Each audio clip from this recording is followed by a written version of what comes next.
గౌరవనీయులైన చంద్రశేఖరరావు గారి తనయుడు, కాబోయే తెలంగాణ రాష్ట్ర ముఖ్యమంత్రి కల్వకుంట్ల రామారావు గారికి నా యొక్క విజ్ఞప్తి ఏమిటంటే, నేను 2-3 యూట్యూబ్లో జస్ట్ షార్ట్స్ అది ఎక్కువ అసలేదు వీడియో, మరి ఏం చేయాలి పెట్టిన నాకు ఒక ప్రేమ అభిమానం ఉన్నది చేశారు. దాన్ని అనుసరించి నేను ఏం చెప్తున్నా అంటే, ఇది ఎవ్వరి గురించి ఏం మాట్లాడకూడదు. కాంగ్రెస్ గవర్నమెంట్ ఏం చేస్తుంది అనేది మొత్తం టోటల్ మర్చిపోండి. గత 10 సంవత్సరాలలో మనం ఏం చేసినాం అనేది పబ్లిక్ తీసుకెళ్ళండి. మనం రైతులకు ఏం చేసినాం, నిరుద్యోగులకు ఏం చేసినాం, వ్యాపారస్తులకు ఏం చేసినాం, in the industrial whatever it may be in Hyderabad.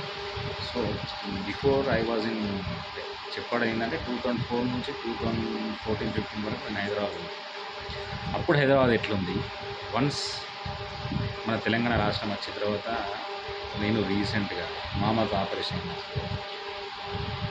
2022లో నేను హైదరాబాద్లో వెళ్ళడం జరిగింది.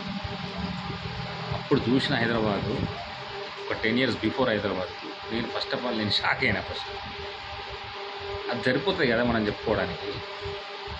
కాంగ్రెస్ గవర్నమెంట్ బొక్కలు పేగులు వేసుకుంటా, గోళీలు ఆడతా, ఇవన్నీ అద్దు మనకి, అసలు స్టోరీలే అద్దు. ఇవన్నీ వాళ్ళు 100 చెప్పుకొని మనకు అవసరం లేదు. మన నెగిటివ్ ప్రచారం చేయని, వాళ్ళ మీద మన మీద నిందాప నిందలేని మనకు అవసరమే లేదు. గత 10 సంవత్సరాలల్లో మనం ఏం చేసినాం, రైతులకు ఏం చేసినాం. మీరు అన్నారు కార్యకర్తలను పట్టించుకోలే అన్నారు, దాని విషయంలో అందుకనే నేను చిన్న ప్రీవియస్ వీడియో చేసిన. దానివల్ల ఏమైందంటే ఒకటే 50-30 secondsలో కట్ అయిపోయింది, అంత పూర్తిగా మాట్లాడలేకపోతే. అదే విషయం అయితే చెప్తున్నప్పుడు ఏంటంటే, ప్రతి కార్యకర్తకు మీతోటి ఒక రిలేషన్ ఉంది. అంటే మీరు ఏం చేయాలి, ఎమ్మెల్యేకి సంబంధం లేకుండా ప్రతి ఒక్క నియోజకవర్గంగా ప్రతి కార్యకర్తలను పిలిచి మీరు మాట్లాడండి. మీకు తెలిసిపోతుంది అక్కడ ఉన్న ప్రజాప్రతినిధి ఎట్లా పనిచేస్తుందో, ఆయన ఇష్టం ఉన్నదా, అతని ప్రజల మీద అంటే వ్యతిరేకత ఉన్నదా తెలిసినప్పుడు మీరు మేబీ చేంజ్ చేసే అవకాశం ఉన్నప్పుడు మీరు చేసి 100% చేస్తే అసలు మనల్ని టచ్ చేసేటోళ్ళు ఎవరు లేరు తెలంగాణలో. నేను ఒక తమ్మునిగా చెప్తున్నాను, ఎందుకంటే నాకు మీరంటే చాలా అభిమానం. ఎందుకంటే ప్రీవియస్ గవర్నమెంట్కి ఈ గవర్నమెంట్కి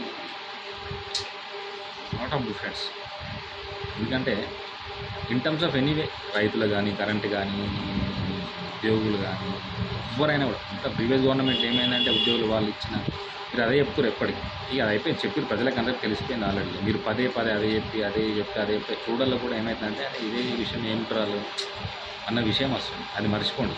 only what we are did in 10 years అది ఒకటే చెప్పండి, వేరే ఏం చెప్పకూడదు.